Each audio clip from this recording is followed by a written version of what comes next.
हिंदवी स्वराज्याचे संस्थापक छत्रपती शिवाजी महाराज दहेगाव जोशी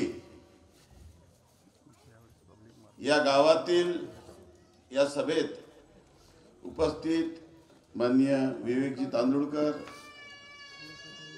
राजेशजी कडू, सरपंच पवनजी बोंद्रे, दीपकजी शिवरकर, प्रकाशजी वांडे, आशिष धोटे, सर्व विजय भूते आणि सर्व व्यासपीठावर उपस्थित मान्यवर आणि उपस्थित बंधू आणि भगिनींनो, खरं म्हणजे मी असं विचार करत होतो की या 2-2.5 वर्षाच्या टर्ममध्ये जे जोरदार बॅटिंग आपण केली, तर माझ्या बॅटिंग पाहून कोणी समोर येणार नाही आणि मला कुठली प्रचार करायची गरज पडणार नाही. पण बघा, शेवटी आपला मतदारसंघ आहे ना, हा मतदारसंघ एक पर्यटन स्थळ आहे. इथं कुवारा भीषण आहे, नवेगाव खैरी आहे, रामटेक आहे, जंगल आहे. तर आपल्या जंगलामध्ये पर्यटक येत राहतात आणि आपले भाऊ आता इलेक्शन टुरिझमसाठी आलेले आहेत. इलेक्शन टुरिझम म्हणजे कसं आहे, टुरिझमचा एक नवीन प्रकार आहे. पहिले religious tourism, adventure tourism, wild life tourism, wellness tourism, असं एक चला मामाच्या गावाला जाऊया, चला रामाच्या गावाला जाऊया, चला रामटेकला जाऊन निवडणूक लढूया. कारण की सध्या कसं झालं, लोकशाही गरीब माणसाची राहिलीच नाही. तुम्ही मला विचार करून सांगा बरं, गेले तिकीट भेटली, कोणत्या ग्राउंडवर भेटली? म्हणजे तिकीट नाही भेटली, तिकीट कशी भेटली असते सांगा बरं. एकटे एक तर पहिले ती सिटिंग सीट होती शिवसेनेची, त्यामुळे उद्धव ठाकरे साहेबांना 32 पैकी 1 जागा दिली यांनी. आणि दिल्यानंतर शपथ घेतली की पुरे 6 जागा आम्ही महाविकास आघाडीच्या निवडून छत्रपती शिवाजी महाराजांच्या समोर. पाहिलं की नाही तुम्ही तो व्हिडिओ? नंतर याच्या भारतीय जनता पार्टीत प्रवेशाची बातमी आली, लगेच बातमी दिली मी तर जिल्हाध्यक्ष आहे, माझ्यावर जबाबदारी आहे, मी 6च्या 6 जागा निवडून आणले 24 तारखेला आणि 27 तारखेला बंडखोरी. आणि त्या आपला तो नवीन माननीय खासदार रेती सम्राट त्यांनी म्हणाले की आम्ही कुठला सॅंगली पॅटर्न करणार नाही. जे महाविकास आघाडीचे उमेदवार आहेत त्याला काम करू. एअरपोर्टला उतरल्यानंतर बोलले, पहिले खूप फिरून आले आणि नंतर आले आणि आता नवीन कार्यक्रमाने आयटम देऊन राहिले. असं आहे, याची एक सवय आहे, खोटं बोलायचं आणि रेटून बोलायचं. हे एवढं करतात, एवढं करत नाही, एवढं सांगतात आणि आपण एवढं करून एवढं सांगतो. हा फरक आहे. यांना सत्ता पाहिजे, पद पाहिजे, स्वतःच्या पॉलिटिकल पुनर्वसनासाठी. ही मतदारसंघ राखीव झाला, पहिले नागपूर, मग उमरेड, मग कामठी, मग रामटेक, मग सावनेर, मग काटल, म्हणजे चक्रापुरा. कुठूनही लढवू शकता, साहेब मोठ्या व्यक्ती आहे. उद्या मंगल ग्रहामध्ये निवडणूक झाली किंवा लंडन, मलेशिया, सिंगापूर, हाँगकाँग कुठेही झाली तर कुठे लढू शकतात.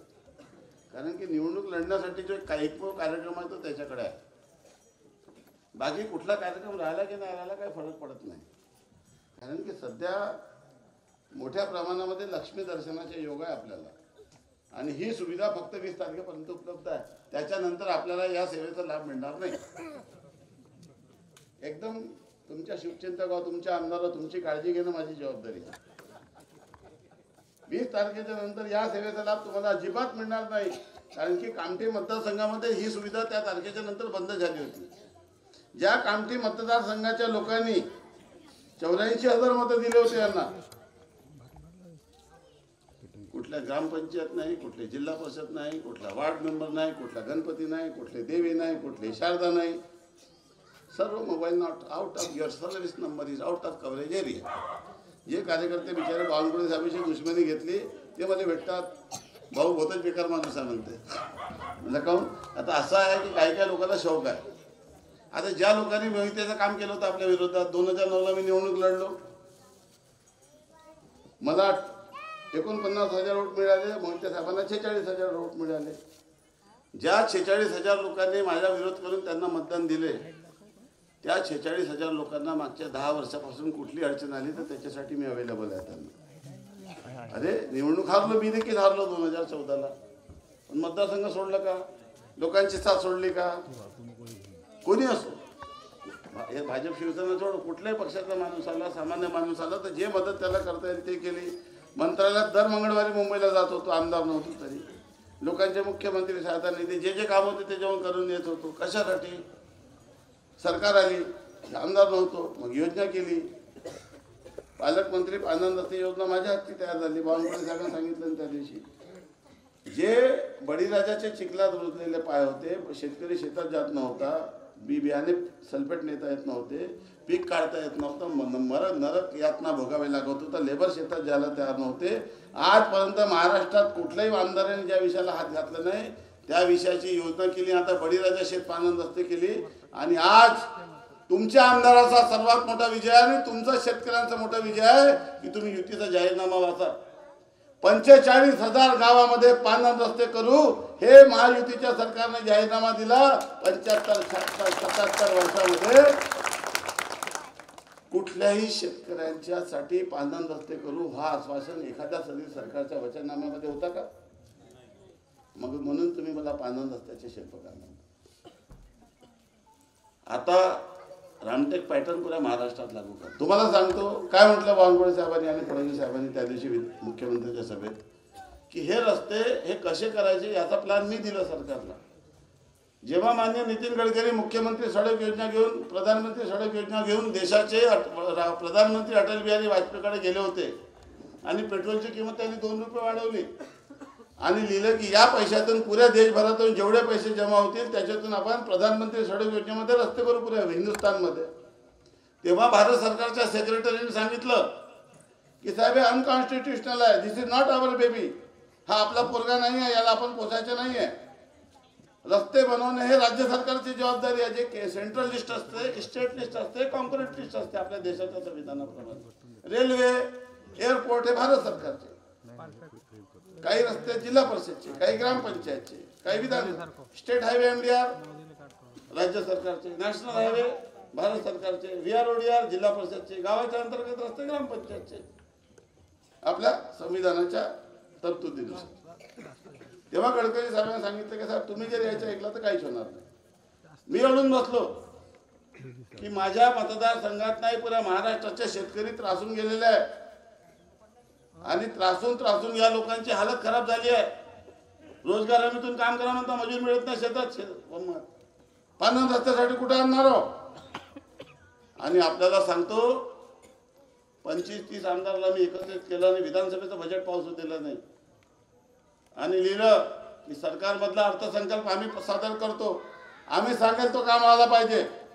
तर सेक्रेटरी होते साळुंके, ते म्हणे होऊ शकत नाही. हसन मुश्रीफ ग्रामविकास मंत्री, अशोक चव्हाण सार्वजनिक बांधकाम मंत्री, एकनाथ शिंदे नगर विकास मंत्री, उद्धव ठाकरे मुख्यमंत्री. मी म्हटलं तुम्ही पास करून घ्या बजेट, सरकारच पाडतो म्हटलं मी. काऊन म्हटलं आम्ही लोकांना काय उत्तर द्यावं? हे अनकॉन्स्टिट्युशनल आहे, बजेटच्या मध्ये होऊ शकत नाही, जिल्हा परिषद करावं लागतं, जिल्हा परिषद करत नाही, काहीच करत नाही, फक्त उद्घाटन करते भूमिपूजन. आणि आपल्याला सांगतो पहिल्यांदा महाराष्ट्राच्या इतिहासात सरकारने निर्णय बदललं आणि ग्रामीण रस्ते महाराष्ट्राच्या अर्थसंकल्पात यायला सुरुवात झाली. तुमच्या आमदारामुळे शक्य झालं. आणि आज महाराष्ट्राचे पूर्ण आमदार माझ्याबद्दल काय बोलतात हे तुम्हाला माहित आहे, बावनकुळे साहेबांनी आपल्या भाषणामध्ये सांगितलं. आणि अतिशय जबाबदारीने सांगतो 600 कोटीपेक्षा जास्त ग्रामीण रस्ते मी डांबरीकरण करणारा महाराष्ट्रातील पहिल्या नंबरचा आमदार आहे. तुम्ही मला मतदान करून ट्रॅक्टरवर बसून महाराष्ट्राच्या विधानसभेत पाठवलं नसतं मागच्या निवडणुकीत तर कदाचित हे काम मला करता आलं नसतं. शेतकऱ्यांसाठी 1 रुपयामध्ये पीक विमा, धान उत्पादक शेतकऱ्याला 40,000 रुपये बोनस, 30,000 पेक्षा नंतर 40,000 बोनसचा आयडिया मी दिला सरकारला. आणि डायरेक्ट अकाउंटमध्ये दुसऱ्या राज्याच्या तांदूळ आणून दलाल काम करत होते, अर्धे आम्ही अर्धे तुम्ही काम करत होते, ते मी बंद करून टाकला. आणि या वर्षी 50,000 बोनस करणार. खऱ्या अर्थाने काय सांगू यांना, हे जेव्हा फिरतात ना लोकांना फक्त फोटो काढण्यासाठी फिरतात. काय सांगतात तुम्ही, का सांगणार माझी बरोबरी करणार. एक दहेगाव जोशी इसापूरची गोष्ट नाही एकटी, ते तर विवेक भाऊनी मला सांगितलं तर असा फॉलोअप केला, पुरा डीपीआर तयार केला, ड्राइंग डिझाईन सर्कलकडे गेलो, इकडे गेलो तिकडे गेलो. या टर्म मध्ये तुम्ही ट्रॅक्टरवर बसून तुमच्या मतामुळे तुम्ही उमेदवाराचं नाही या क्षेत्राचं भविष्य निवडता. तुम्ही मतदान करणारे एका माणसासाठी नाही, या क्षेत्रासाठी, या महाराष्ट्राच्या भवितव्यासाठी. दहेगाव इसापूर पूल एकटा पूल नाही आहे 50 कोटीचा, तो साले माऊलीचा पूल मी बांधला होता पहिल्यांदा जेव्हा या भागाचा आमदार. आज दुसऱ्यांदा तुमच्या भागात आमदार होतो. मी 10 वर्षच राहिलो, बाकी लोक 10-10 वर्ष राहिले. तर साले माऊलीचा नवीन पूल केला 50 कोटीचा मंजूर, नेवलोळा पालीचा बाजूला 3रा पूल केला, आणि घाटवाला वाघोडा पेच नदीवर 4था पूल केला, आणि 5वा नाईकुंचा जो छोटा पूल आहे ना तोही उंच करत आहोत. तुम्ही काय टेन्शन घेऊ नका. रामटेकचे वेगळ्या, मौद्याचे वेगळ्या, आणि पारशिनीचे तुमचे वेगळ्या. तारसाचं पूल केलं, चाचेरचं पूल केलं, वरघाटचं केलं, बेलदाचं केलं, भोदेवाडाचं केलं, तुमच्या इथला पळसोडीचं केलं, गुंडरीचं. पुरे पूल फिनिश झाले, फक्त एक डोंगरीचा राहिला माझा, तोही घेतला होता, तो चुकून कटला. का बरं. आता दहेगाव तुमच्या दहेगाव जोशी महादूला रस्ता 10 कोटी रुपये दिले, अजून मिळणार आहे. आणि हे जे रस्ते देऊन झाले आता तुमच्या देऊन दहेगाव जोशीच्या बायपाससाठी 4 कोटी रुपये दिले भूसंपादनासाठी, दहेगाव जोशी आणि तामसवाडी. आणि हे जे सिमेंट रस्ते होत आहे ना पुऱ्या महाराष्ट्रात, माझा भाषण फेसबुकवर लाईव्ह होत आहे, पुऱ्या महाराष्ट्रात हायब्रिड एनओटी प्रोजेक्ट मध्ये सिमेंट रस्ते करणारा महाराष्ट्रातील मी पहिला आमदार आहे. माझा पाहून बाकीचे लोक करू लागले. मला का साधा माणूस समजता का, याला वाटतं रामटेकमधून कोणी निवडून येते. अरे मी येऊ शकतो तर कोणी येऊ शकतो, याच्यात काही दुमत नाही, हे मी मान्य करतो. कुठल्याही राजकीय समीकरणामध्ये, सामाजिक समीकरणामध्ये, आर्थिक समीकरणामध्ये आणि पार्टीच्या समीकरणामध्ये मी फिट होत नाही, मी बिलकुल फिट होत नाही. पण केलं, झालो आमदार, एकदा झालो, दुसऱ्यांदा झालो, तिसऱ्यांदा झालो, चौथ्यांदा झालो, आणि 5व्यांदा होईल. याने माझ्या गणित समजत नाही. एखाद दिवशी माझ्या क्लासला लाव, प्रगतीची झळक, झळक मराठीची ऐशी तशी करून टाकली. इथपासून तर सुरुवात आहे. मी यांना क्लास लावायला तयार आहे. मी अनेक लोकांना मार्गदर्शन करतो. मी माझ्यावर गर्व नाही आहे, मी साधा माणूस आहे, खूप छोटा माणूस आहे. साहेब खूप मोठे आहे बाकीचे, यांच्याकडे अरबो खरबो असेल, काही असेल, त्याची काही चिंता नाही. शेवटी गरीब असो श्रीमंत असो, प्रत्येकाला आपल्या देशाच्या घटनेने एकमताचा अधिकार दिला आहे. किती गोष्टीमध्ये मी पुढे आहे, फक्त ग्रामीण रस्ते डांबरीकरण नाही, विहार बांधकामामध्ये तुमचा आमदार पहिला नंबर, महाराष्ट्रात नाही देशातच असेल पहिला. महाराष्ट्रात तर पक्का हो, देशाची मी गॅरंटी केली नाही. 90 झाले, 100ची आता सेंचुरी मारणार आहे. चालेल, लोक पागल झाले, असं कसं झालं मला करतो. तेच तर आपलं जे कोणी करू शकत नाही ते मी करतो. जे सर्वच करून राहिले ते मी करायला गेलो तर मग माझ्यामध्ये काय वेगळं आहे. कोणी आमदार झालं तर आमदार निधी मिळणार आहे, कोणी आमदार झालं तर आमदारकी तर आहे त्याच्याकडे. पण असं नाही आहे, जे दुसरा करू शकत नाही, जे कोणाच्या कल्पनेत येऊ शकत नाही, जे कोणी स्वप्नात विचार करू शकत नाही, असे काम जेव्हा आपण करतो तेव्हा लोक आपल्याला डोक्यावर घेतात आणि त्यांनी आपल्याला मतदान दिलंय याचे पैसे वसूल झाले समाधान त्यांना होतो. इमानदारीने जेव्हा लोक मतदान करतात तेव्हा आपली जबाबदारी, आपलं कर्तव्य आहे की त्याचं समाधान झालं पाहिजे, त्याचा आनंद झाला पाहिजे. होय, मी निवडणुकीमध्ये रांगेत राहू या माणसाला मतदान दिलं आणि या माणसाने काम करून माझ्या मत व्यर्थ जाऊ दिलं नाही, मला याचं समाधान आहे, ही भावना प्रत्येक मत देणाऱ्या माणसाच्या मनामध्ये निर्माण करणं ही माझी जबाबदारी आहे. ज्यांनी मला मतदान केलं नाही असे काम करतो की तोच पश्चाताप करते, साला चुकला मागच्या वेळेस हातायला देतो म्हणून त्याच्या मतदान कमीत कमी होत चालले ना. तुम्ही हिशोब लावा बरं, मागच्या 10 निवडणुकीच्या, माझी 7वी निवडणूक आहे, याचे हिशोब बघा, कमी आणि मी वर. पहिल्या 5 निवडणुकीमध्ये मी 50,000च्या वर गेलो नाही, ट्रॅक्टरवर बसलो तर एकदम डायरेक्ट 60,000. आणि तुम्ही बिलकुल टेन्शन घेऊ नका, फक्त इमानदारीने मतदान करा, कोणाच्या भूलथापाला बळी पडू नका. आता 1 ते 1.25 लाख जाणार आहो मी, बिलकुल जाणार. त्याचं कारण आहे ना, चष्मे वाटप 50,000 प्लस, डोळे तपासून, डोळ्याचे ऑपरेशन 5,500 प्लस, महिलांना मोफत सॅनिटरी पॅड देशात पहिला 1,07,000. मुख्यमंत्री माझी लाडकी बहीण योजना 86,000. पेटी वाटप 17,000. आता 25,000 ते 30,000 लोकांचे फॉर्म भरून रेडी आहे. आचारसंहिता संपू द्या, साईट लॉक केलेली आहे, लॉक उघडू द्या. मी अतिशय जबाबदारी तुम्हाला सांगतो, ठेकेदाराच्या सर्टिफिकेटची गरज नाही, ग्रामसेवकाच्या दाखल्याची गरज नाही, कार्यपद्धती सोपी मी केली. पुरे 35,000 लोकांना घरोघरी पेटी पोहोचून देण्याची जबाबदारी माझ्यासोबत 5,000 रुपये शासन आपल्या दारी आणि डिनर सेटांनी पेटी आपल्या घरी. माझ्या मायमाऊली बहिणीला काही चिंता करण्याची गरज नाही. आणि यांचं राजकारण कसं असतं माहिती आहे का, याला समजतच नाही मी असं कसं करतो. का आपल्याला दुसरं काही कामच नाही आहे. वकिली करत होतो तांदूळकर वकील साहेबासोबत 1993 ते 1999, 6 वर्ष कोर्टात काळा कोट घालून गेलो. हे सगळं म्हणजे म्हणतात बिना कोर्टच्या वकील आहे, त्याला काय माहित नाही. अबे ते कोर्टाची वकिली सोडली आणि आता जनतेची वकिली करत आहो विधानसभेत. याला समजलं तर पाहिजे. दुसरं का, 1999 पासून प्रॅक्टिस बंद केली. माझ्या वडिलांची 30 वर्षाची प्रॅक्टिस होती तांदूळकर साहेबासोबत, पुरी प्रॅक्टिस बंद केली. शेती ठेक्याने दिली, राईस मिल होती विकून टाकली. मी ठरवलेलं आहे माझ्या आयुष्यातील एक एक क्षण, या क्षणावर माझ्या मतदारसंघाचा जनतेचा अधिकार आहे. मी काटोलला जात नाही, उमरेडला जात नाही, सावनेरला जात नाही, कुईला जात नाही, बीडला जात नाही, उस्मानाबादला जात नाही, कुठे जात नाही. मी सरकारला स्वतः सांगितलं की मला मंत्री व्हायचं नाही आहे. मी गेलो तर मला उस्मानाबाद, लातूर, धुळ्या फिरायला लागेल. मी म्हटलं माझ्या मतदारसंघाच्या जनतेला मला वेळ द्यायचा, त्यांनी मला अपक्ष आमदार केलेला. आता मुख्यमंत्र्यांनी स्वतः जाहीर केलं की आमदार नाही तुला नामदार करतो. म्हणजे केलं तर ठीक, नाही केलं ठीक, नाही तर आपण भलं आपले मतदारसंघ. आणि याचं काम कसं माहिती आहे का, हे ग्रामपंचायत, सेवा सहकारी, बँका माझ्या, जिल्हा परिषद माझी, पंचायत समिती माझी, ग्रामपंचायत माझी, राज्य सरकार माझी, केंद्र सरकार माझी, सर्व मला द्या.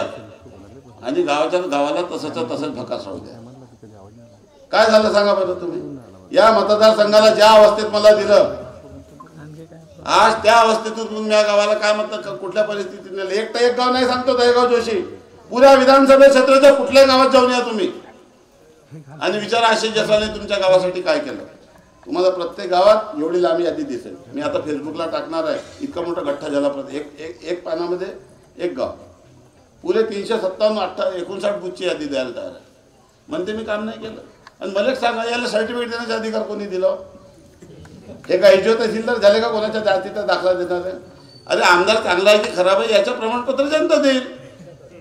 म्हणजे 20 वर्षापासून आमदार आहे, 20 वर्षापासून आमदार आहे. अबे तर तुमच्यामुळे आहो का, लोकांनी मतदान दिलं म्हणून आहो ना. याच्या आशीर्वाद, हा थोडसा केदार साहेबांचा आशीर्वाद राहते मतामतात बारीक मध्ये. जसं आता तुम्ही बघा,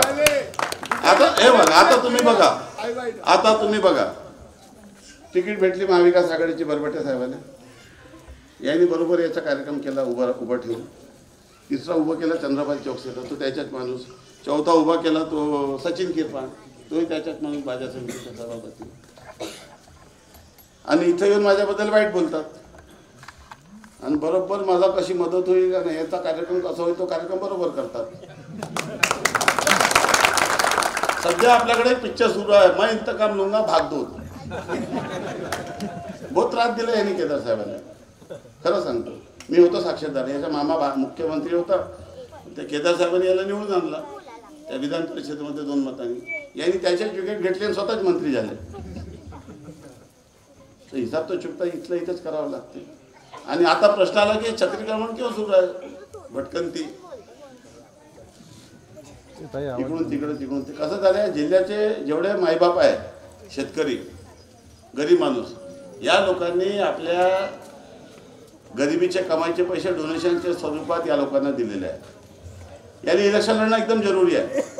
हे जे शिक्षण सम्राट लोक आहे ना, डोनेशनच्या नावाने पैसे घेणारे खंडणी, डोनेशन डोनेशन कशाला म्हणतो आपण सांगा बरं. मी एखाद्या मंदिरात गेलो म्हटलं पावती फाडून दे पाहिजे एवढे, त्याला म्हणतात दान, डोनेशन. मी म्हटलं उद्या तुम्ही माझ्याकडे आले आणि मी म्हटलं की यार बदली करायची तर 5 लाख रुपये लागेल, डोनेशन. तर डोनेशन म्हणतो का त्याला? जरा खंडी म्हणलं आहे. यांनी त्याला मस्त नाव दिलं डोनेशन. डोनेशन. मग तुम्ही आपलं मंगळसूत्र विका, आपलं घर घाण ठेवा आणि आम्हाला पैसे आणून द्या. आणि ते जमा झालेले पैसे मोदी राजवट डेंजर, ईडी येते बरं घरी. तर त्याच्यासाठी आता इलेक्शन शिवाय पैसे घालवायचे कसे? जमिनी विकत घेता येत नाही. त्यामुळे कुठूनही लढवा तर लढायला तयारच आहे, त्याची काही चिंता करायची गरज नाही. आपण खूप छोट्या आले आपल्यासमोर पैशाच्या डोंगरांत, बिचारे गरीब कार्यकर्ते गेले घरी. तर सचिन गिरवांनी कधीच आमदार व्हायचा नाही, बाकीच्या लोकांनी कोणीच आमदार व्हायचा नाही. विजय आटवार आहे, अजून लोक आहेत. हे कुठूनही जाऊन निवडणूक लढू शकतात, याची काही चिंता नाही. पण मी आपल्याला सांगतो, हे सत्ता कशासाठी पाहिजे, हे पद कशासाठी पाहिजे. मी तुमच्या मतदारसंघाचा आमदार झालो होतो 2009 ते 2014. काय अवस्था होती दहेगाव जोशी पोच रस्त्याची, खराब होता एकदम. मी केलं होतं म्हणून 2014ला जेव्हा मी उभा झालो युती तुटली होती आमची. पण या गावात खूप लोकांनी मला मतदान दिलं, कारण की कामावर काही ना काही तर मतदान पडते ना, पार्टीच्या बाहेर जाऊन. परत 5 वर्ष नव्हतो, परत आलो, परत माझ्याच नाव लिहिलं होतं इथल्या रस्त्याच्या सातबाऱ्यावर की मलाच बनवायचं आहे. असं टकाटक बनवला. आणि इकडे तू इकडून ये, इकडून ये आणि इकडून ये. अजून जे काही वाचले राहिलेले आहे त्याची चिंता करू नका. 6 डिसेंबर 2023ला एक GR काढलाय मी की ज्या रस्त्याला नंबर नाही आहे, नंबर असलेल्या पूर्ण रस्ते फिनिश होऊन राहिले आपले. आता मला मुख्यमंत्री सडक योजनेमध्ये परत 50 कोटी भेटलं तर रस्ते शोधून राहिले नंबरवाले आहे का, भेटूनच नाही राहिले. परंतु आता आपल्याला सांगतो मी, नंबर ग्रामीण रस्ते जे पांधन आहे, शेत पांधन आहे, त्याला नंबर देण्याचा GR 6 डिसेंबर 2023ला मी काढलाय. आणि नवीन रस्त्याला नंबर देण्याची कारवाई सुरू आहे. 2021 ते 2041च्या ज्या नवीन रस्ता विकास योजना आहे, त्या नवीन रस्ता विकास योजनेमध्ये प्रत्येक शेतात जाणारा रस्ता याला नंबर देतो मी. आपला पूर्ण मतदारसंघाचा प्लॅन तयार केलेला आहे.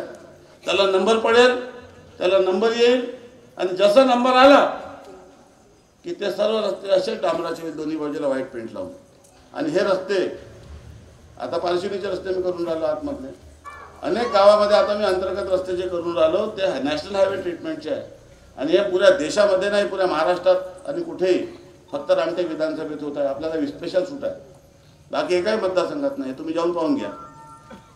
जे पारशिवनी शहरामध्ये मी करून राहिलो, जे कनानमध्ये करून राहिलो, जे रामटेकमध्ये केले, जे कांद्रीमध्ये करत आहोत, 10-20 कोटी रुपयाचे, 30 कोटी रुपये.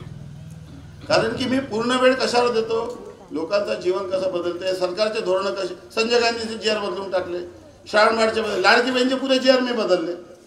आता तुम्ही घरकुलच्या सांगितलं, मी तुम्हाला सांगतो, दीनदयालमध्ये जमीन खरेदीसाठी 50,000चे 1 लाख कोणी केले, माझ्या पत्रावर झाले. दुसरं रजिस्ट्री करण्यासाठी 1000 रुपये लागणार आहे फक्त घरकुलसाठी, जर तुम्ही रजिस्ट्री करत असला. आणि तुम्हाला सांगतो भाऊ, निर्णय काय घेतला आपण अजून. तुम्ही काय म्हणता, एकाच घरामध्ये 2 नाही किती लोक घर बांधू शकतात. आणि दहेगाव जोशीमध्ये तुम्हाला घरकुल मंजूर असेल, तुम्हाला जर करंबाडला बांधायचं असेल तर तिथेही बांधण्याची सूट देऊन दिलेली आपण, काय टेन्शन घेऊ नका. आणि लेआउटची सोपी प्रोसेस केली आहे. हे दलालीचे धंदे बंद, जसे पेटीमध्ये प्रोसेस सोपी केली ना, बांधकाम मजूरसाठी लोकांच्या छड नाही पाहिजे, नागपूरला जायची गरज नाही झाली पाहिजे. हे झालं चेंगरा चेंगरी होऊन राहिले, लोक जाऊन राहिले, पेटीसाठी मारामारी होऊन राहिली. मी ठरवलं आहे, अर्ज केल्याबरोबर 5 मिनिटात जमीन येणे झाली पाहिजे, ऑटोमॅटिक. नकाशा नमुन्यानुसार तयार करून द्या. तुम्ही नकाशात लावल्याबरोबर 5 मिनिटात तुमचा नकाशा अप्रूव्ह झाला पाहिजे. म्हणजे नकाशा स्वस्त, फुकटात काम. लेआउट NATP फुकटात. रजिस्ट्रीसाठी 1 लाख रुपये सरकार देईल आणि रजिस्ट्रीसाठी फक्त 1000 रुपये लागेल. आणि आता त्या SC आणि STचे घरकुल 2.5 लाखाचे बी कॅबिनेटमध्ये माझ्या पत्रावर फाईल गेली आणि 2.5 लाख रुपयाचं घरकुल झालं. मोदी आवास योजना. तुम्ही सांगता ना, अरे बघा कोण कोणाच्या घरी जन्म घेणार, देव करणारा विचारते का तुला कुणाच्या घरी जायचं आहे, अंबानीच्या घरी जायचं की अदानीच्या घरी जायचं की टाटाच्या घरी जायचं, विचारत नाही. जिथे जन्म दिला तिथंच राहायचं. आपल्या हाती आहे का ते, विचारून देतात का देव जन्म आपल्याला. कोणत्या जाती धर्मात द्यायचं तर देवाने ठरवायचं असते. आपलं काय, जिथे जन्म झाला तर आपलं घर. परंतु कर्म आपल्या हाती आहे, जन्म आपल्या हाती नाही. कर्म आपल्या हाती आहे. मी ठरवलं, आता मला सांगा, फडणवीस साहेब मुख्यमंत्री झाले, ओबीसी मंत्रालय कोणीच केलं नाही आजपर्यंत. फडणवीस साहेबांनी ओबीसी मंत्रालय केलं. ते ओबीसीचे विद्यार्थी बिचारे फिरत होते. 75 वसतिगृह बांधले फडणवीस साहेबांनी, 75, आणि त्याला ती योजना लागू केली हॉस्टेलची. घरकुल मोदी आवास योजना, ओबीसीचे लोक येत होते, तेली समाजाचे, कुणबी समाजाचे, दिवर समाजाचे, एनटी, आणि म्हणजे घर नाही आम्हाला, नाही तो फक्त रमेशापुरीचे आहे. माननीय देवेंद्रजींनी मोदी आवास योजना आणली महाराष्ट्रात, आणि तुमच्या आमदाराला मागणीवर 41,030 घर दिले. आदिवासीचे घर होते 570, मला 10,000 एक्स्ट्रा दिले, 10,570 झाले. 3,000 होते एससीचे, मला दिले 10,000, 10 म्हणजे 13,000 झाले. पुरे फिनिश करून टाकले. आता ओबीसीचे घरकुल आले आहे, पुऱ्या गावाची यादी तयार करून ठेवली आहे. पुऱ्या महाराष्ट्रामध्ये फक्त तुमचा आमदार असा आहे की ज्यांनी आपल्या मतदारसंघाच्या नागपूर जिल्ह्यातून फक्त 3 तालुक्याची यादी तयार करून गेलेली आहे. ग्रामसभेच्या ठराव माझा पत्र आला होता, सरपंच कोण आहे, तुम्ही यादी तयार केली, पुऱ्या ग्रामपंचायतला पत्र दिलं, म्हटलं ओबीसीचे जेवढे लोक आहेत त्याची यादी तयार करून द्या. 17,000 पेक्षा जास्त लोकांची यादी ग्रामसभेच्या ठरावासहित करून निवडणुकीच्या पहिले DRDला पाठवून दिलेली आहे, आणि कोटही आलेला आहे. आता एकेका 500-500 घर सुरू आहे रामटेकच्या देवलापार भागात. घरकुलमध्ये आपण महाराष्ट्रात 1 नंबरवर आहोत. हे तुम्ही ट्रॅक्टरवर बसून मला विधानसभेत पाठवलं, त्याचा परिणाम मी काहीच नाही आहे. तुम्ही मला आमदार केलं नसतं तर महाराष्ट्र सरकारचे अनेक ध्येय धोरण मला बदलता आले नसते. मी आज उल्लेख करायला गेलो तर वेळ नाही आहे मला. महाराष्ट्र सरकारच्या प्रत्येक डिपार्टमेंटच्या धोरणामध्ये काय करायला पाहिजे, काय दिव्यांगासाठी काय करायला पाहिजे, आता मी ठरवलेलं आहे. दिव्यांगाचा घर टॅक्सच माफ करून टाकतो. खूप गोष्टी आहेत. हे जे धान्याचं बोनस आहे ना, हे आमच्या एकही शेतकऱ्याला मिळत नव्हतं आमच्या मतदारसंघाच्या. मी त्याच्यात एक लाईन टाकली की खरेदी केंद्रात धान दिलं नाही तरी बोनस मिळेल. मस्त शेतकरी, एका घरात 3-3 सातबार 1,20,000 जमा, काय टेन्शन घ्यायची गरज. कर्ज भरा शेतकरी नियमित 50,000 रुपये. PM किसानचे 6,000, CM किसानचे 6,000. आता मुख्यमंत्र्यांनी जाहीर केलं गेलं CM किसानमध्ये 15,000 करून टाकलं. एवढ्यावरच नाही, आता मुख्यमंत्री माझी लाडकी बहीण योजना सर्व माझ्या आई भगिनीला सांगतो 1,500 रुपये. आता चिंता करू नका, कुणाला किती म्हणू द्या, मी कोर्टात पाठवू द्या, आम्ही तुमची योजना बंद करतो, धमकी देऊ द्या, की सरकार तुमच्या मागे ताकदीने उभी आहे. या देशात राहणाऱ्या 50% नारी शक्तीला आत्मनिर्भर करण्यासाठी 2,80,00,000 लोकांना मुख्यमंत्री माझी लाडकी बहीण मध्ये वर्षातून 18,000 रुपये देतो. हे महिन्याचे 1,500 रुपये आता 2100 करतात, 2100 रुपये. ही सरकार लीना बँक नाही आहे, ही सरकार देना बँक आहे. आणि मी आपल्याला सांगतो, अतिशय नम्रपणे सांगतो की तुम्ही काही काळजी करू नका. हळूहळू पुरी सरकारची तिजोरी ग्रामीण भागाच्या माणसाला फायदेशीर साऊंड करण्यासाठी, आर्थिकदृष्ट्या समृद्ध करण्यासाठी उघडी करून ठेवणार आहे. याचे पोट खूप दुखून राहिले, दुखू द्या. आणि हे जे आमच्या लाडक्या बहिणी आहे ना, याचा आशीर्वाद पुन्हा महाराष्ट्रात महायुतीचं सरकार आणल्याशिवाय राहणार नाही. ज्या शेतकऱ्याला धान उत्पादक शेतकऱ्याला सरकारने बोनस दिलं, अरे आम्ही लढत होतो, विधानसभेचं कामकाज थांबवत होतो, शेवटच्या दिवशी 20 कोटी रुपये सरकार जाहीर करत होती धान उत्पादक शेतकऱ्याला. आता बोनसचे किती पैसे मिळाले माहित आहे का? 1,600 कोटी, 1,600 कोटी रुपये बोनस.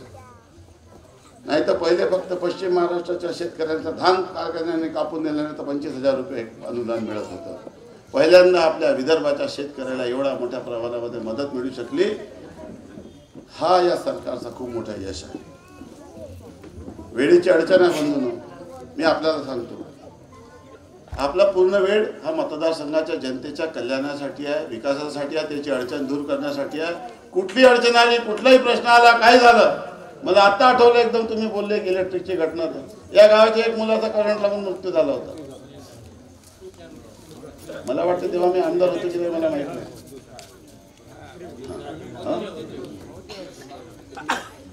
नाही, काही कुठे काही घटना घडली, मी आहो तुमच्यासाठी बसलेला.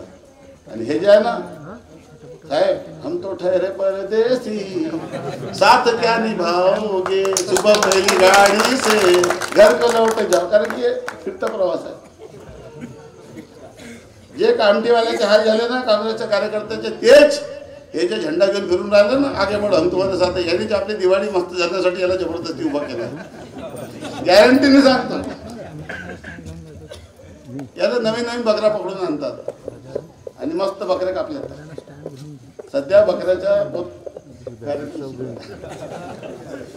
बकऱ्याचा उतारा, बकऱ्याची डिमांड खूप वाढली आहे आणि कुत्रे गायब झाले आहे. म्हणून जेवण आला तर थोडं सांभाळून खा. आणि एक आपला नारा आहे, रामटेक वाल्याने ठरवा, खाऊ कोणाकडून मटण पण दाखवू धनुष्यबाणा समोरील पटेल. गमतीचा भाग नाही बंधू ना, कुठे नेऊन ठेवली लोकशाही. भड भड भड लिफाफे वाटणं सुरू आहे. काही भाजपच्या कार्यकर्त्याचे मला फोन आले आणि आज आमच्याही लोकांचे फोन आले, भाऊ लिफाफा आला, काही शांत राहा म्हणून लिफाफे देऊन राहिला. म्हणजे आता काय खरेदी विक्री सुरू केली का माणसाची. आणि हे बघा 13 तुझको अर्पण, इथून गेलेला माल आहे तो बरोबर ईश्वराच्या हिशोब बरोबर होते.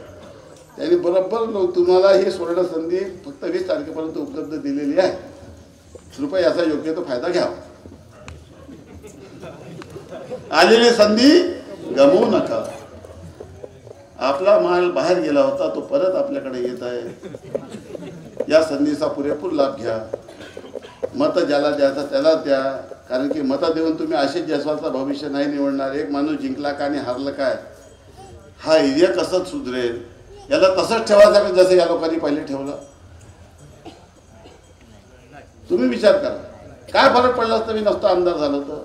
मी तर माझी राजकीय महत्वाकांक्षा आहे का, मी तर फडणवीस साहेबांना हात जोडून विनंती केली की मला जबाबदारीतून मुक्त करा.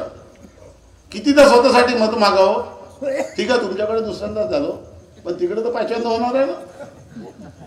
आणि इलेक्ट निवडणूक आली की साहेब मला पहा, नाही इच्छा होत म्हणजे असं बोलायची. पण कसं आहे, एवढे हजारो लोक आपल्या मागे आहे, एवढे कार्यकर्त्यांची फौज आहे. एक आवाज दिले तर 10-10, 15-15, 20-20 हजार लोक जमा होतात. माझी राजकीय महत्वाकांक्षा संपली म्हणून यांना सोडून टाकू, तुम्ही आपल्या पाहत बसा. माझी पेन्शन जिंदाबाद, मी आरामात जिंदगी जितो. मी मस्त पर्यटन करायला जातो, मस्त झोपतो घरी आरामात. असं नाही बोलू शकत. लोकांचे उपकार आहे, ऋण आहे माझ्यावर. रामटेक महोदा व पार्श्वनी याचा मी सदैव ऋणी आहे आणि ऋणी राहणार आहे. आणि आपल्या आयुष्याच्या शेवटच्या श्वासापर्यंत या लोकांच्या कल्याणासाठी काम करणार. ठीक आहे, काही लोक विरोध करतात, गावात आहे ना 60% मत आपल्याला तर 40% दुसऱ्याला, 65% आपल्याला, 35% दुसऱ्याला. काहीच घेणं देणं नाही आहे.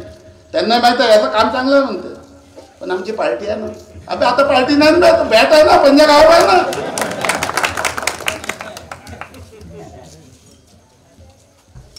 आणि तुम्हाला मी सांगून देतो, हे जेवढे लोक बॅटचा प्रचार करून राहिले यांना सर्वांना जिल्हा परिषद पंचायत समितीची पुढची निवडणूक बॅटवरच लढावी लागणार आहे. पंजा मिळणार नाही यांना. पंजा तर त्याच्याकडे गेला महाविकास आघाडीचे विशाल भाऊ बरपटे जिंदाबाद. आणि बघा मी अपक्ष निवडून आलो, माझ्यासमोर मोठं संकट होतं की आता निवडणूक कशी लढायची. मी दोघांकडे गेलो, साहेब मला अपक्ष लढू द्या, तुम्ही मला पाठिंबा देऊन टाका. कारण की हे म्हणे रड, हे म्हणे इकडून रड. तर धर्म संकट, दोघंही आपले मित्र. आणि मी होतो मूळ शिवसेनेचा, असाला वारंवार पार्टी बदलते दागिना लावायचे होता आपल्याला. मी म्हटलं काय करू, तर म्हणे तू धनुष्यबाण हाती घे. दोघांनी सांगितलं मला. आणि स्वतः मुख्यमंत्री आले आणि त्यांनी माझ्या हातात धनुष्यबाण दिलं. म्हणजे तू रामटेकचा आमदार आहे, त्या आदिवासी क्षेत्र आहे, तर बिरसा मुंडाला मानणारा आदिवासी वर्ग आहे, तुझ्या हातात धनुष्यबाण शोभेल. तू रामटेकचा आमदार आहे. आणि माझ्या हातात त्यांनी धनुष्यबाण दिलं. आणि मी तर असं समजतो की माझा जन्म रामनवमीच्या दिवशी झाला. माझ्या आजोबांनी माझं नाव पहिले रामचंद्रच ठेवलं होतं, मग आशिष ठेवलं, आशिष आहे म्हणजे. आणि मी समजतो की मला फक्त प्रभू रामचंद्राचा आशीर्वाद आहे म्हणून मी आमदार झालो. हे अजून परेशान झाले की त्याला आमदार होतेच कसं. याला का माहीत माझ्या गणित काय होतं. डायरेक्ट राम मंदिरातून आपल्याला आशीर्वाद आहे. राम जन्म रामनवमीचा नाव आशिष आहे, रामाचा आशिष आहे ना. त्यांच्या आशीर्वादाशिवाय नाही तर मी कोणत्या अँगलने आमदार होऊ शकत नाही. लावा बरं पुरे हिशोब समीकरण, कुठेच बसत नाही मी. पण तरी लोक अपक्ष उठलेलं नाही, त्यांनी तेच नाही समजून राहिलं. म्हणजे हा होऊ शकतो, मी का नाही होऊ शकत. माझ्याकडे एवढे पैसे आहेत, या मैदानात, लोक आपला निर्णय करतील. आणि मी काय आहे त्या परिस्थितीत तुमचं काम करायचं आहे.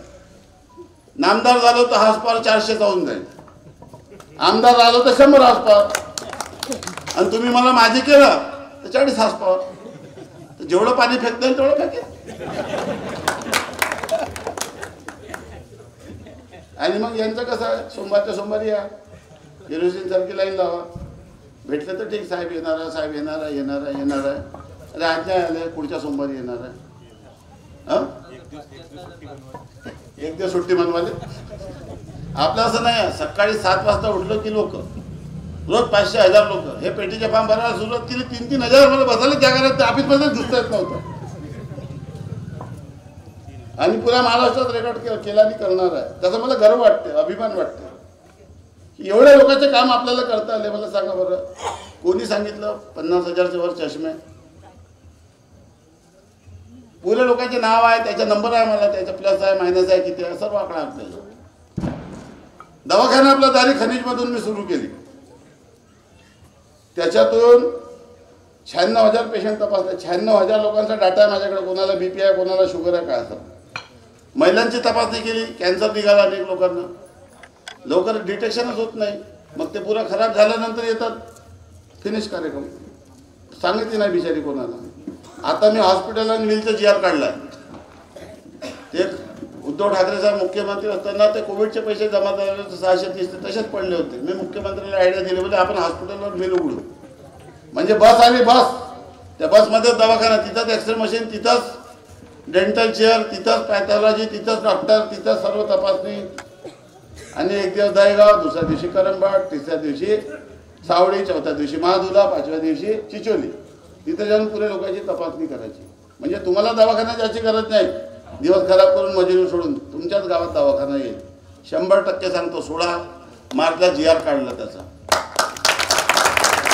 अशा इनोव्हेटिव्ह आयडिया काय, आपला पूर्ण टाइम इथेच राहते. या सरपंचावर अविश्वास टाका, याला काढा, त्याच्या पोलीस स्टेशनमध्ये रिपोर्ट करा, तुम्ही भांडत राहा, तुम्ही ग्रामपंचायतचे दोन्ही गट एकमेकासोबत लढा आणि माझी दुकान चालू द्या. हा कार्यक्रम आपला नाही आहे. तुमच्या गावचे सरपंच ते जनबंधुताई होती, तिला जबरदस्ती काढला. मी त्याला जमून टाकलं स्टेप. खूप भांडण झालं माझं. ते तिकडून याचे रोज तू काय स्टेप दिलं मग त्याला. अरे बिचारी मागासवर्गीय महिला राहू दे म्हटलं तिला पदावर, तिला काढण्याच्या मागे लागलं. मी काढतो का कधी कोणाला? तुम्ही ऐकलं का एखाद्या सरपंचाची तक्रार केली, कुठल्याही पक्षाचे असेल, तो काँग्रेस आला तरी आपलं हे जेवढे लोक याचं काम करून राहिले ना बॅटच्या, हे पुरी बॅट व्हायला याला 20 तारखेच्या नंतर बायबा करून जाणार आहे. आणि त्याला आश्रम माझ्याच राहणार. तुमच्या गावच्या सरपंच निकेश भाऊ कधी काम असलं तर येत होतं ना माझ्याकडे. मी त्याला कधीतरी चुकीची वागणूक दिली का? कुठल्याही मनुष्याचं काय करायचं आपल्याला? शेवटी तोही लोकप्रतिनिधी आहे. कोण भाऊ कोणते भोयर होते पहिले माझ्या वडिलांच्या सोबत जिल्हा परिषदला, यांचे वडील भाऊरावजी भोयर. शेवटी ह्या जन्मात आपण मित्र बनवण्यासाठी आलो आहोत. हा आयुष्य मित्र बनवण्यासाठी कमी आहे. इथं शत्रू कुठं बनवता कोणाला? आणि हे साले अर्ध्या गावाचे याच्या शत्रू बनवून टाकले. हे गावागावामध्ये जे 2 गट करून टाकले ना प्रत्येक गावात पुऱ्या महाराष्ट्रात, मला या गोष्टीची चीड आहे. का बरं लोकांनी एकमताने सरपंच निवडा? एवढा चांगला सरपंच तुम्हाला भेटला गावात, आता याला विरोध आहे का? नाही, तो त्या पार्टीचा. अरे कायची पार्टी यार, काम करू द्या ना गावात सर्वांचा. हा द्वेष कमी करा, एकमेकाचा राग कमी करा. पण हे होत नाही. तुम्ही लढले ना तर आपलं दुकान कसं चालेल असं समजून वरचे सर्व नेते तुम्हाला भांडवल ठेवतात गावात. आणि मला गावागावाचा द्वेष संपवायचा आहे. मला अजिबात आवडत नाही विनाकारण. असलं गावात मला सांगा, फुकटा जोड भेटते गेले 50% काही न करता. तर मोहितेला 46,000 मतं भेटले, मला 49,000 भेटले काही न करता. काय केलं का? एखादा कॉन्ट्रीब्युशन, नंतर बाय बाय. मुकुल वासनिक आले गेले, ज्योती चित्रलेखाताई भोसले आल्या, तेजश्रीराव भोसले आले, त्याच्या पहिले नरसिंहराव आले. पहिले म्हणतात हम साथ साथ है, निवडणूक झाली की म्हणतात हम आपके है कोण. दुसरी पिक्चर दाखवतात मग आपल्याला. असं याचा कार्यक्रम आहे. पण तुम्ही चिंता करू नका. तुम्ही मला मतदान कराल तर त्याचा पश्चाताप तुम्हाला अजिबात होणार नाही. फक्त या मतदारसंघाच्या जनतेला नाही, तर महाराष्ट्राच्या 14 कोटी जनतेला दिलासा कसा देता येईल, त्याला न्याय कसा देता येईल, असे शेकडो सरकारचे निर्णय मी बदलल्याशिवाय राहणार नाही. आता मी नवीन योजना आणणार आहे. मागेल त्याला ते, खरं सांगतो, मागेल त्याला ते योजनेचं नाव तसं ठेवणार आहे. गॅरंटीने सांगतो आपली सरकार येऊ द्या. मग काय, हे बघा, पुऱ्या माणसाला जीवनात काय लागते त्याचा मी पूर्ण अभ्यास केला. त्याला म्हणतात शाश्वत विकासाचे ध्येय. किती आहे शाश्वत विकासाचे ध्येय? 17. आणि कोणत्या कोणत्या पॅरामीटरमध्ये माणूस समृद्ध झाला पाहिजे ते इंडिकेटर आहे 237. याचा प्लॅनिंग डिपार्टमेंट याच्यावर खूप अभ्यास केला आहे.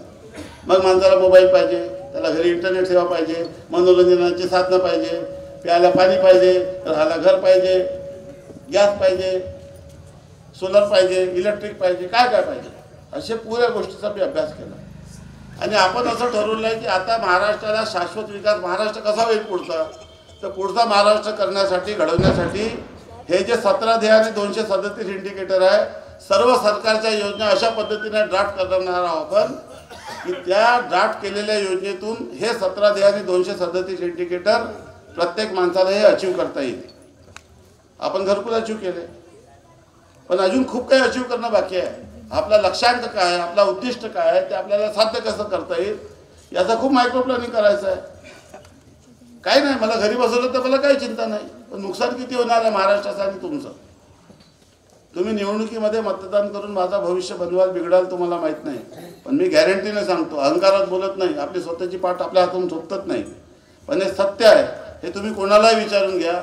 महाराष्ट्र सरकारचे कुठल्याही विभागाचा कुठलाही धोरण असेल तर माननीय देवेंद्रजी फडणवीस सांगतात, आशिष जयस्वाल तू ठेव आपल्याकडे, याचा अभ्यास करा आणि मला आवाज तयार करून द्या. माननीय मुख्यमंत्री सांगतात की आशिष हे वाचून घे, याच्यात काय दुरुस्ती करायची मला सांग. तुमच्या सर्वांच्या आशीर्वादामुळे माझी काहीच लायकी नव्हती हो. लोकांनी मला आमदार केलं, माझ्यावर जबाबदारी वाढली.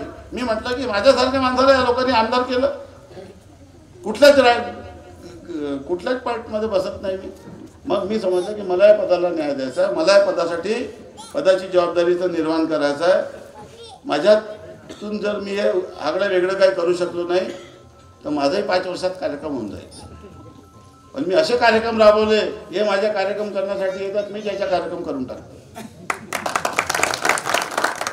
कारण लोकशाहीमध्ये कोणाच्या कणपटीत बंदूक लावून मतं घेता येत नाही.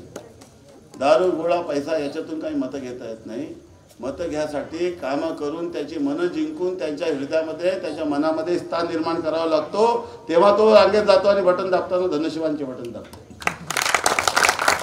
क्लास लावून घ्या माझ्या, तुम्ही क्लास लावून घ्या म्हटलं. पण याला वाटते की पैशातून काही करू शकतो. ठीक आहे, मैदान समोर आहे, जे होईल ते पाहून घेऊ. एवढे जनतेचा आशीर्वाद माझ्यावर आहे, दयागाव जोशी सारख्या, आणि लोकांनी जो निर्णय घेतला तो मला मान्य राहणार आहे. 2014ला मी पडलो, खूप लोकांना दुःख झालं, मतदान कमी झालं नाही, टेक्निकल पराभव होतो. काँग्रेसवाल्यांनी त्याचं काम केलं होतं, बरोबर आहे की नाही. केदार साहेबांचा आशीर्वाद तिकडे गेला होता, नंतर माझ्याकडे आला, आता माझ्याकडे आहे. ते लोकांना नाही समजणार, याचा कार्यक्रम करून टाकला.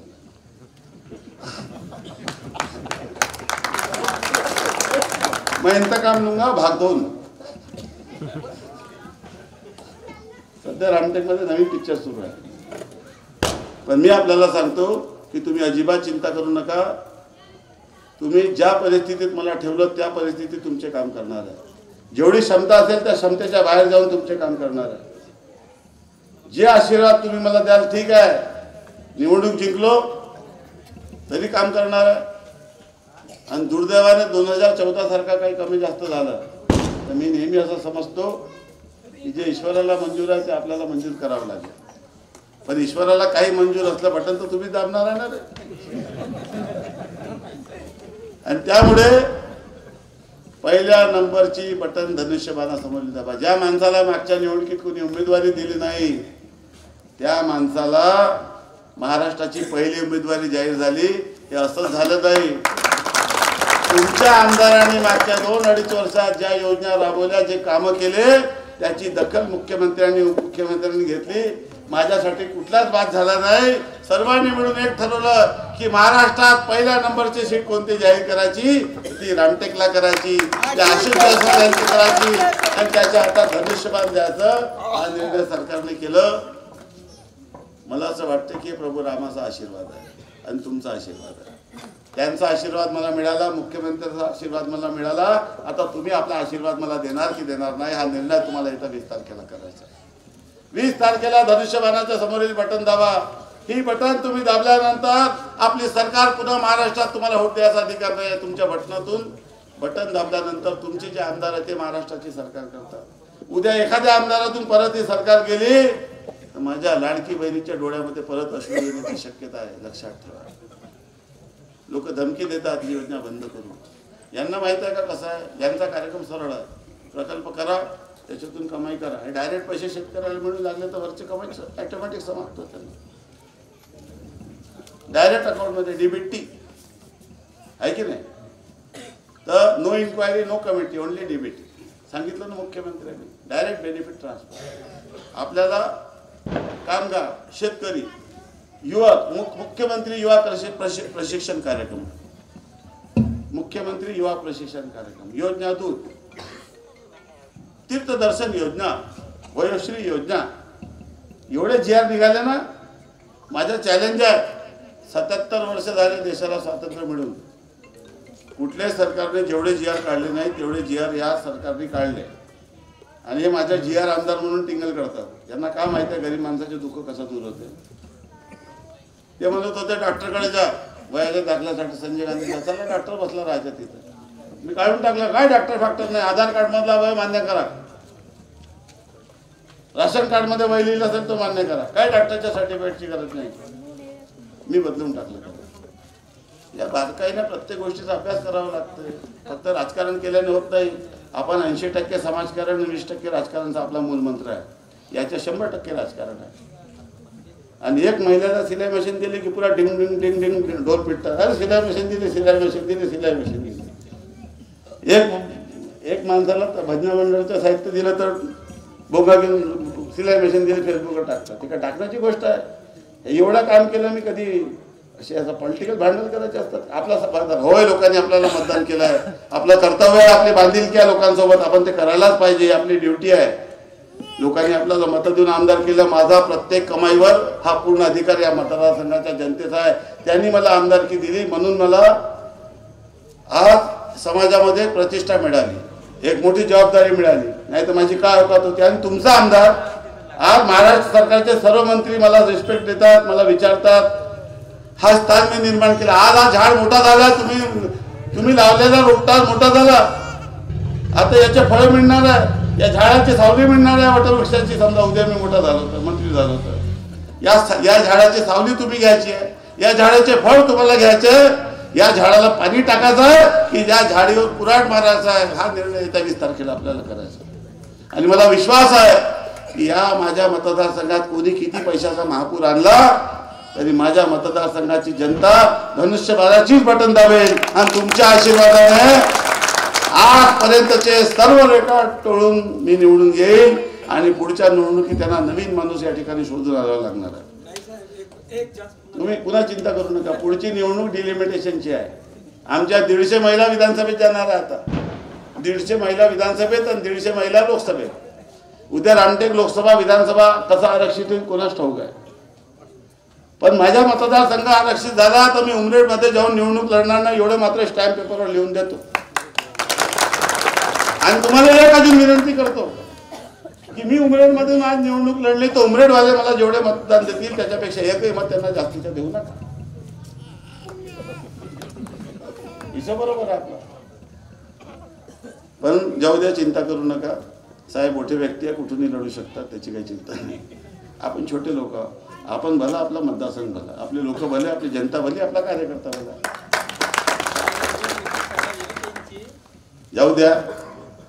आपल्या सर्वांना खूप खूप धन्यवाद देतो. मोठ्या संख्येने आपण या ठिकाणी उपस्थित झाला. सध्या सुपारीबाज लोक ते घेऊन फिरत आहे. त्याची काही ताकदच आहे माझ्यावर बोलण्याची, छोटीची. ते सध्या कसं आहे की मला कार्यक्रम घेतला मी कुवारा व्यसन महोत्सव, रामटेकमध्ये श्रीराम महोत्सव. तर आपल्याला गायक लागले, कलाकार लागले, तर आणले ना आपण बाहेरून.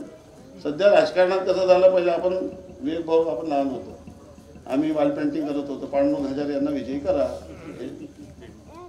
मग नंतर पेंटर आले, पेंटर पेंटिंग करत. आता कसं झालं सर, बॅनर लावणारे लोक आले, डायरेक्ट लावून टाकतात, होर्डिंग लावणारे डायरेक्ट. आता कार्यकर्ता कमी लावत होते, डायरेक्ट लावून टाकतात. एवढंच नाही, आता तर भाषण देणारे माणसं देखील भाड्याने मिळतात. तुमच्या गावात आला होता ना भाषण द्यायला, कॉन्ट्रॅक्ट आहे, कॉन्ट्रॅक्ट. खूप जाहिरी भाषण द्यायचा तर हा रेट आहे. नॉर्मल उद्या तुम्हाला कुठल्या निवडणुकीत माणसा लागला तर रामटेक माणसं पुरवण्यासाठी आपल्याकडे माणूस रेडी आहे. जसं म्हणाल स्क्रिप्ट लिहून द्या तसं भाषण द्यायला तयार आहे. आणि आपल्या सर्वांना मी विनंती करतो की तुम्ही हे जे खोटं नाटक बोलतात ना, एक अजून गमतीचा विषय आहे भाऊ. या पोराचं लग्न करायचं समजा, इकडे होता, याला काय करायला पाहिजे? हा पोरगा आहे, हा एवढी कमाई आहे याला, हा खूप चांगला साजरा आहे, दिसायला खूप सुंदर आहे, चांगलं घर आहे, वावर आहे, इरिगेशन आहे, घरी 4 चाकी गाडी आहे, असं सांगावं लागतं ना. तसं याचा नवरदेव ज्याला आहे, याचा नवरदेव कसा आहे त्यांनी सांगायला पाहिजे. नवरदेवचे काय काम तर पाहिजे, गुणवत्ता. हे झालं आपल्या नवरदेवचं काय सांगत नाही. आशिष जसवंतने काही विकास नाही केला म्हणून याला लिहून पाठवा. काऊन? समजा मी नालायक होतो, हा लायक आहे कशावरून? हा नालायक आहे, हा नालायक आहे, हा नालायक आहे, हा नालायक आहे, याने विकास नाही केला म्हणून याला मतदान करा. पण याची लायकी का? त्याच्याबद्दल काही आपल्या नवरदेवाबद्दल काही बोलत नाही, दुसऱ्याच्या नवरदेवावर टीका करतात. तर म्हणून अशा लबाड लोकांपासून तुम्ही सावध राहा. यांची सरकार महाराष्ट्रात आणण्याचे जे यांचे मनसुबे आहेत ते कुठे यशस्वी होऊ देऊ नका. आपण निवडणुकीमध्ये काँग्रेसला मतदान करून आपल्या पायावर कुऱ्हाड मारून घेऊ नका. माझ्या लाडक्या बहिणींनो, तुम्हाला हात जोडून विनंती आहे, सर्व गावात महिलांना सांगा. आणि माझा तर टार्गेट आहे 1 लाख मला महिलांचेच मतं पाहिजे. आणि मला विश्वास आहे की आज तुम्ही हे संकल्प घ्याल, आपला आशीर्वाद द्याल, मला 20 तारखेला मतदान कराल, धनुष्यबाणाचे बटन दाबाल, आणि जेव्हा 23 तारखेला निकाल येईल तेव्हा पुन्हा यांना समजलं नाही पाहिजे साला निवडूनच कसा आला एवढं मताने. मग आपण त्यांना क्लास घेऊ शकतो, आपण काय टेन्शन नाही. मग अहंकारात बोलत नाही, थोडं कमतीत बोललो. मला अजिबात अहंकार नाही, मी खूप साधारण माणूस आहे. कधी आमदार पदाची गुरमी नाही. मी आपल्या गाडीमध्ये ॲक्टिवामध्ये किक मारतो आणि मस्त पांढऱ्याला जाऊन बसतो टपरीवर. मला काही मोठं शौक नाही आहे. साधं घर आपलं, साधं राहणं आहे. आणि ॲक्टिवावर बसून 2 चक्कर मारल्याशिवाय आपल्याला झोप येत नाही. पोकड्याच्या पांढऱ्यामध्ये जाऊन पान खाल्ल्याशिवाय 10 लोकांशी आपण साधा काम आहे, थोडंसं टाईम काढतो लोकांसाठी, म्हणजे आपल्यासाठी. नाहीतर 24 तास डोक्यामध्ये रात्री झोपेपासून सकाळी उठल्यापासून तर एकच विषय चालतंय की या गावात हा काम राहिला, दिवसभरात त्यांनी सांगितलं आणि यांचे काम आपल्याला करायचं. कुठे जातील लोक? मी आज समजा मी आज म्हटलं की हो मला नाही लढायचं निवडणूक, का सोडून द्या लोकांना वाऱ्यावर सोडू? याच्यासारखा हो का? निवडणूक झाली की नेते वाऱ्यावर आणि कार्यकर्ते वाऱ्यावर. आपण असं लोकांना सोडू शकत नाही. त्यामुळे आहे त्या परिस्थितीत आपलं काम करतो, आपली सेवा करतो. तुम्ही आपल्या मताचा आशीर्वाद द्याल आणि मला प्रचंड मताधिक्याने निवडून द्याल. महाराष्ट्रात महायुतीची सरकार आणणार, हवी महाराष्ट्राची वेगवान प्रगती, तर त्यासाठी निवडून द्या महायुती. आणि अनेक आले, अनेक येतील रामटेक येथे निवडणूक लढायला, परंतु खरा भूमिपुत्र साथ देईल जनतेच्या हाकेला, एवढीच विनंती करतो. धन्यवाद. जय हिंद, जय महाराष्ट्र.